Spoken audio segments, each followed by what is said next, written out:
history nila. Huwag umabot doon sa personal na issue ng politika nila. Siyempre, yung akin lang, huwag matakpan yung issue. Correct. Ang tunay na issue dito ay sobrang laking new Senate building na 23 billion.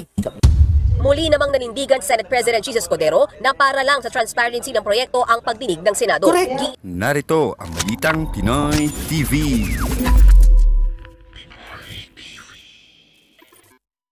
Magandang araw sa atin lahat mga kababayan. Dito na naman tayo sa another episode ng ating vlogs. Pag-uusapan natin ngayon, ito po, no? Update pa rin patungkol dito kay Senator Binay na planong magsampa ng ethics complaint, no? Senator Binay pinag-aralan magsampa ng ethics complaint laban dito kay Senator Cayetano sa nangyari nila the other day nung hearing, no? Sinabihan siya ni Cayetano na nabuang ka na ba dahil? So ayan, no, pag-usapan natin 'yan sa sobrang laking pera na nagasta diyan sa new Senate building. Grabe, guys. Okay? Mamaya pag-usapan natin 'yan. At itong update rin patungkol dito sa media, nagpapamedya itong si Senator Amy Marcos, 'di ba? May ibinulgar itong si Senator Amy Marcos patungkol po sa China. Ngayon, ang China po itinanggi nila itong mga pahayag ni Senator Amy Marcos. Itinanggi nila, no? Na retarget area sa PH ng Chinese missiles raw. 'Di ba? Nabanggit ni Senator Amy na delikado raw, nakakatakot raw ang planong gawin ng China. Ngayon, itinitanggi ito ng China. Okay, yan pag-usapan natin yan lahat-lahat. Pero bago ito natin pag-usapan, bago natin ito itatalakay, help me po na i-like at saka i-share itong ating live, itong ating video para guys kakalat ito sa taong bayan. Okay? So sabay-sabay nating i-like muna at i-share ang video, Facebook at YouTube. 1, 2, 3, go! Thank you very much. And also guys, paki-subscribe, paki-follow, lagi kayong updated sa ating mga balita at ma-notify ang inyong mga cellphones kung meron tayong breaking news. Okay? So, marami ditong hindi pa nakasubscribe. Follow. Ready? 1, 2, 3, go! Thank you very much. So, nakapollow, subscribe na ba? New Senate building na sobrang laking perang ginasta dito sa building na ito. Talagang grabe. Instead na susolusyonan nila itong problema nitong sa new Senate building, nagpersonala na itong dalawa. Ayan. Si Cayetano is just doing his job na imbestigahan, tatanungin, i-question. Pero itong si Binay, may plano ng magsampa. So it's a waste of time na naman. Magsasampa ka na naman kay Cayetano instead na tututukan natin yung storya ng new Senate building na yan. Ay, Emma Castillo, maraming salamat po sa ang gandang-gandang kulay na yan. Ayan, maraming salamat Emma Castillo, yung ating moderator. $4.99. Maraming salamat, Ma'am Emma. So, paano yan, Binay? It's a waste of time na naman kung magsasampa ka ng kaso ng ethics complaint dito kay Cayetano. What if pag-usapan nyo ng mabuti ang new Senate building para the Filipino people will understand bakit ang sobrang laki. Bakit you have to file ethics complaint? Hindi ko maintindihan eh. Matapos tawaging marites na buwang at sabihang hindi ito palengke, si Senator Nancy Binay sa pagdinig kahapon sa Senado, pinag-aaralan niya ngayong sampahan ng ethics complaint si Senator Alan Peter Cayetano. Nasa frontline ng balitang yan, si Mayan Los Baños. Chairman, yes, lang po, pwede po ba i-move na lang po natin itong suspend okay lang po ba? Suspend na lang po natin. Patapos na nga tayo. Gusto ko nga tapusin para nga mag-usap after. So I don't know. I want to give Senator Nancy all the chance rather than press con siya ng press con. Kaya lang, hindi ako press. Tingnan nyo ha, ang away nila dito patungkol po dito sa hindi nagkakaunawaan kung 21 ba o 23 billion pesos. Hindi na natutugunan ng pansin kung mga detalye nito. Bakit ganyan kalaki? Ito ng press con, napipilitan lang po tayo sa magot.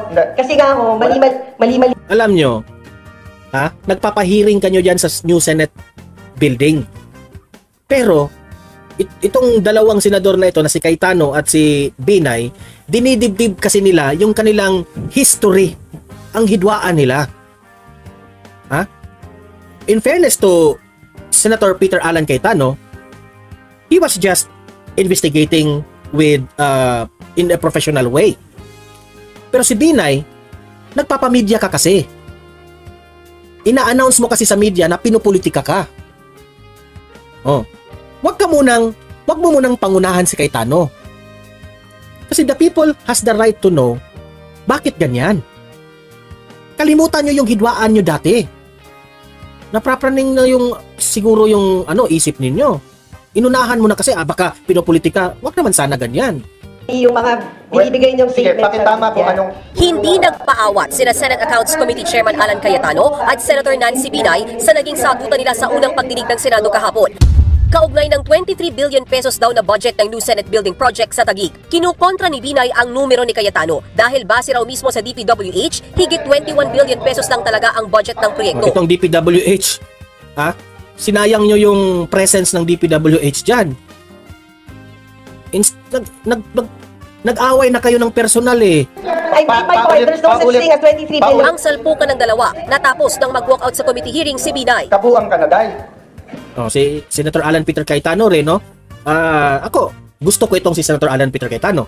Wala akong problema dyan dahil running mate yan ni Duterte. Pero nung sinabihan niya na nabuang ka na, Day, si Binay, unnecessary na yun, no? Sana hindi na yun sinasabi ni Alan Peter Cayetano. Pero ito namang si Binay, sana hindi na yan pinansin niya. Para kayong bata niyan eh. Tapusin natin na maayos to. Senado to ng Pilipinas, hindi to palengke. Paglabas niya sa kwarto, agad inabangan ng mga taga-media ang senadora para kunin ang reaksyon. Aubrey Rose, Donmar, Idol, solid, ano yun? Solid give me diri sa Davao City, Duterte lang sa kalam. Maraming salamat, Aubrey Rose. Niya. Ewan ko kung ano ibig sabihin niya ng palengke. Parang dinidimin niya ba yung mga nagtitinda sa palengke na may certain asal yung mga nagtatrabaho sa palengke? Ako, ang advice ko sa iyo, Senator Binay, huwag nyo nang pansinin yung dati, yung history nyong hidwaan. Mag-usap kayo ng matino with Senator Alan Peter Cayetano. Yung mahinahon ba, kalma lang kayo. Kung ano yung itatanong ni Cayetano, you answer it.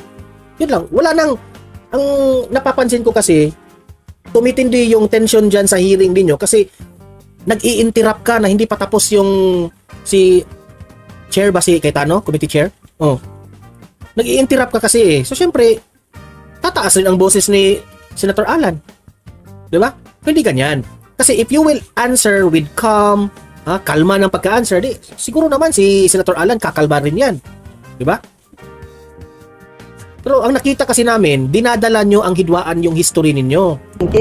Banat pa ni Binay, malinaw naman simula pa lang kung ano ang pakay ni Cayetano sa pagdinig. Malapit na eleksyon, nadadamay itong Senate bill. The mere fact nung pinutok nila yung... Ay, mga politicians. Ito pa yung mga politiko na iboboto natin. Laging nag-iisip sa eleksyon. Namumulitika. Isipin nyo ang taong bayan. Pag-usapan nyo bakit ang laki ng new Senate building na yan. Nakakatulong ba yan ng taong bayan? Yun ang pag-usapan nyo. Huwag yung pag-usapan nyo. Namumulitika. Ganun, ganyan. Amount,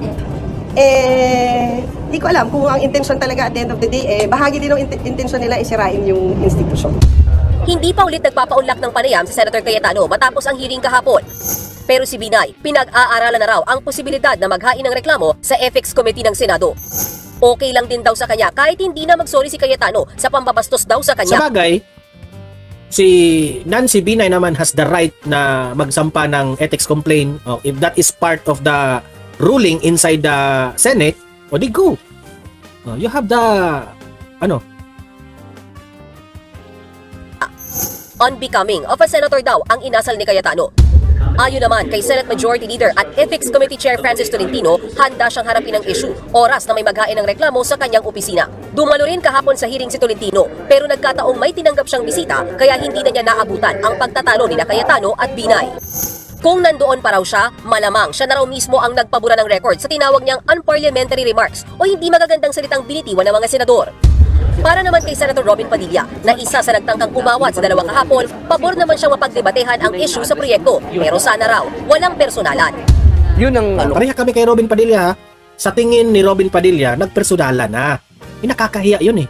kulang sana. Ako sa basa ko dito, ang una kasing nagbanggit, itong si Binay nagpapamedya na kasi Siya na yung nagbanggit ng personalan, sinasaksak raw siya sa likod, yung mga dating hidwaan nila. Siya, pinangunahan niya si Cayetano Di ba?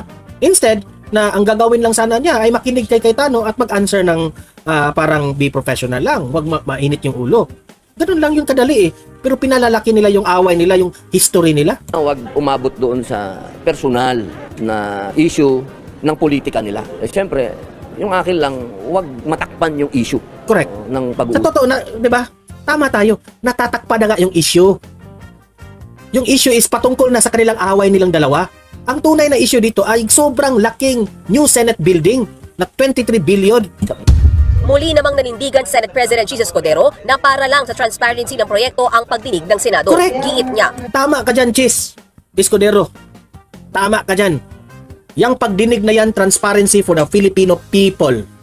Walang ibang intensyon ang pagbusisi ng komite ni Senator Cayetano sa budget ng bagong Senate building. 23 billion is too much for a government building. Correct. You are right, Chis Escudero. Pakis. May kiss ka ni Heart Evangelista mamaya. Layunin ko i-review ito, mapababa ito. Hindi namin layunin habulin, akusahan o siraan sino man dito. Nagbabalita mula sa frontline. Hindi ko nga maintindihan bakit si Binay so defensive. Tama yung sinabi ni Chis. Itong hearing na ito, walang layunin kung sino ang sisiraan, sino ang mananagot, walang ganyan. Nagtatanong lang po si Senator Alan Peter Cayetano, bakit ka magre-react ng ganyan, Binay? Why are you so defensive? And why do you have to walk out? Nagtatanong kami. Los Baños, News 5. Ito na nga mga kabalita. Ano na ang masasabi nyo patungkol sa balitang ito? Please comment down below mga kabalita. Pag-usapan natin yan sa comment section. At kung di ka pa nakasubscribe sa ating channel, baka naman